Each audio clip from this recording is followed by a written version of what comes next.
أفتاكب معالتزات ناب معالتي حدشتن بوزحاتنا قرمتي بوليتيكا وفتسامتات زي فلاي عرنا أفريكا حزون تايمعتو يزبلو فتسامتاتنا تانا قد تركب أب حدا وان بزعب هالفتة موت بريزيدنت هاجر إيرترا إساياس أفورقي حقوسو مقلاطنا أبيو أب محبراوي ميديا وزيو زنبرا برهان قرقرقس بسنكب لعلى حزب تግራይ ዝተኸፈተ ኩናት ዘርኢ ምጥፋእ ምስ ህዝቦም ወጊኖም ናብ በረኻድ ንዝወረዱ መራሕቲ ኣብ ልዕሊኦም ንዝበጽሐ መስዋዕቲ ብቕያዕን ብድዕን ዝተመልኦ ዘራርባ ንስኹም እትምክሕሎም መራሕትኹም ኣደዳ ጥይት ኮይኖም ኣፎም ከይኸደኑ ቀቲልናዮም ኢና ዝበለ ኣወል ስዒድን ዘተ ብሓደ ደው ኢሎም ክዝትዮም እንትበሃል በየናይ መስርሕ ወይ ድማ ንምንታይ ዕላማ ይኾን ኢልኻ ክትሕትት ይገብረካ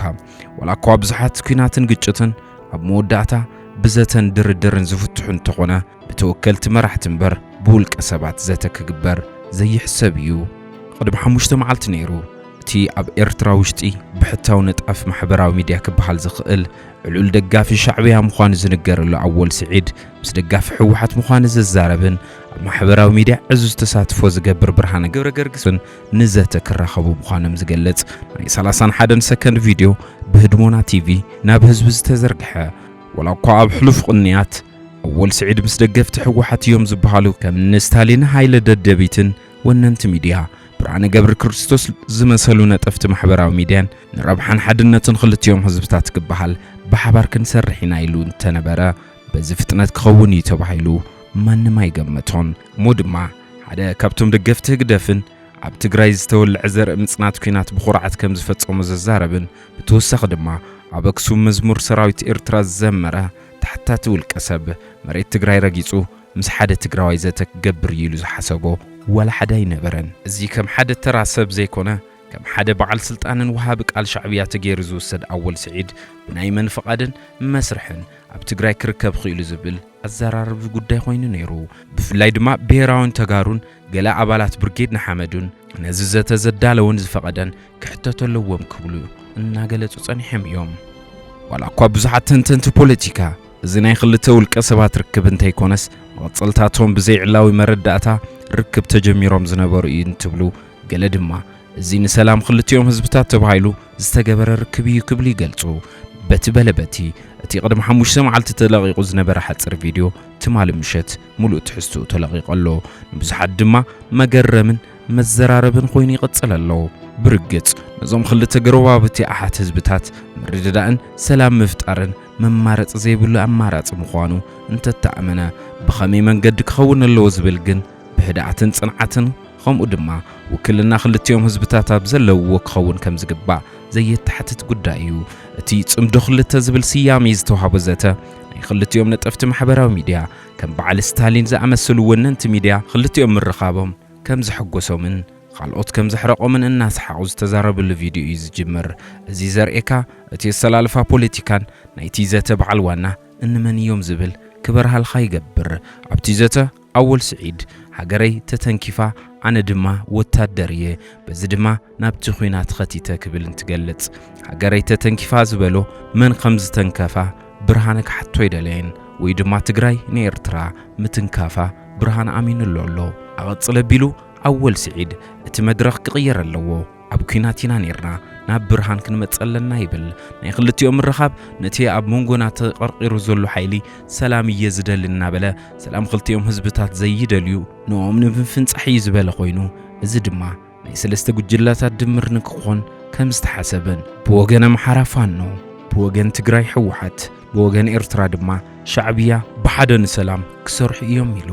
ብርሃነ ገብረገርግስ ብወገኑ ነዚ ተግባር ከም ዝድግፍን ተግባራውነቱ ከም ዝሰርሕን ካልኦት ድማ ጽምዶ ክፈጥሩ ተማሕጺኑ እዩ ብተወሳኺ ብርሃነ ገብረገርግስ ብሰራዊት ሻዕብያ ተዓሚፀን ኣብ ትራማ ዘለዋ ኣዴታት ኣብ ዘለውሉ ኩነታት እዋንን ኣብ ልዕሊ ሰላማውያን ሰባት ዝተፈጸመ መጉዳእቲ ገና ከይደረቐ ሕነኽን ከይበለ ሻዕብያ ብሓባር ንስራሕ ንጸላእትና ብሓባር ኮይንና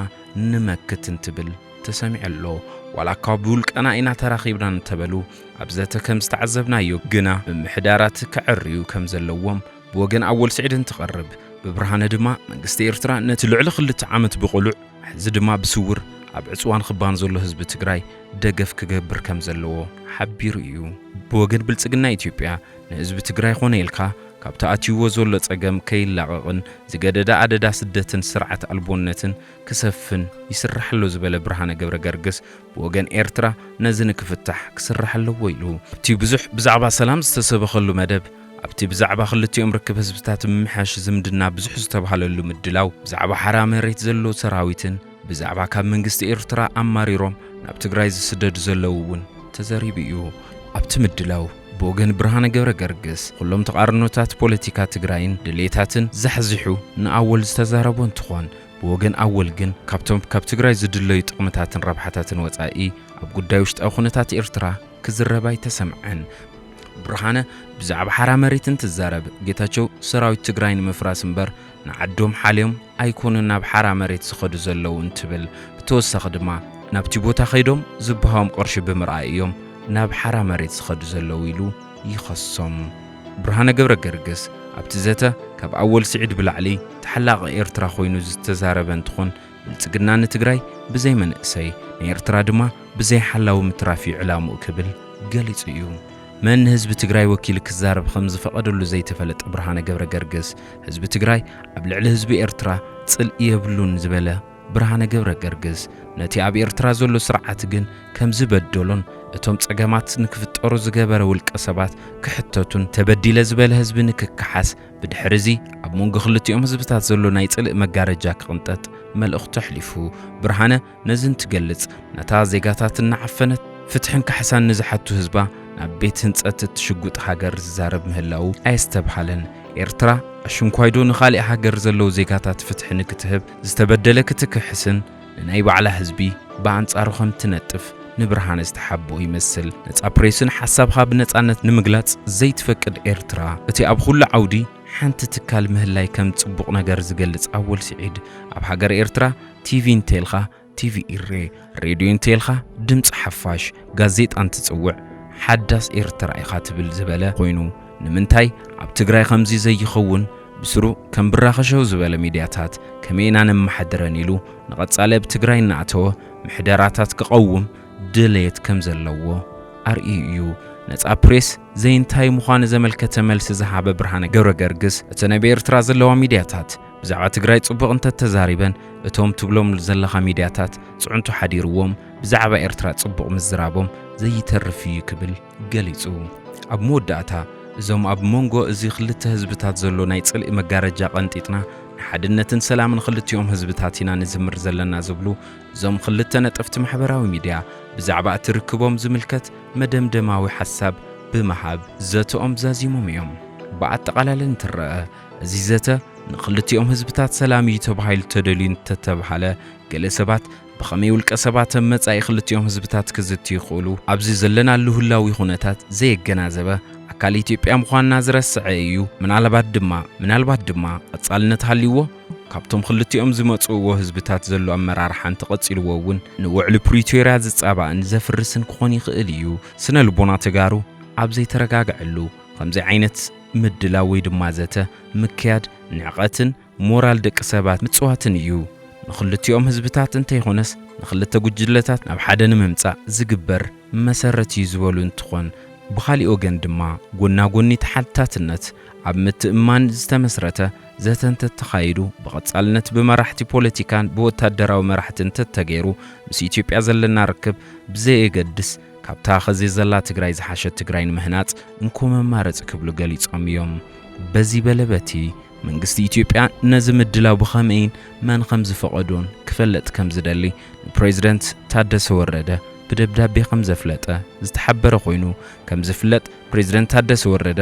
ኣብቲ ፈሪሙ ዝመጸናይ ቃል ኪዳን ስምምዕ ምስ ኤርትራ ዝነበሩ ስምምዓትን በቀጻልነት ምስ ኤርትራ ዝግበሩ ዘተ ደው ከም ዘብሉ ቃል ኣትዮም ፈሪሙ መንባሮም ዝከርዩ ተመልከትና እዚ ሞቃ ሚድያ እዩ ቀጻልቲ በኻልኦት ምድላዋት ሒዝናልኩም ክንመጽኢና ቻናልና ሰብስክራይብ ላይክ ሼር ብምግባር ቤተሰብ ይኹኑ ሰላም